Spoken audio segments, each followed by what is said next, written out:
हे बघा, दोन्ही पवार एकत्र आलेले आहेत, त्यांची युती भाजपाबरोबर आहे आणि दोन्ही पवार एकत्रित आलेले आहेत शरद पवारांबरोबर परत राज ठाकरे आणि उद्धव ठाकरे, परत काँग्रेसबरोबर शरद पवारांचा पक्ष काँग्रेसबरोबर आहे आणि त्याच काँग्रेसबरोबर पुन्हा वंचित आहे आणि पुन्हा इकडे शेकाप परत या कधी शिवसेनेबरोबर आहे, कधी राष्ट्रवादीबरोबर आहे।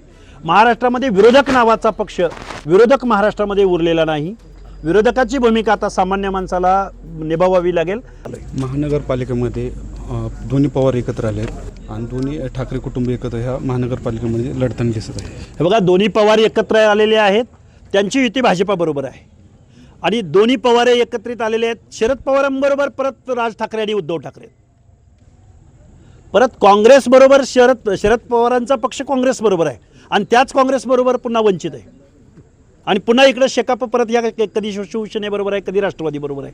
महाराष्ट्रामध्ये विरोधक नावाचा पक्ष विरोधक महाराष्ट्रामध्ये उरलेला नाही।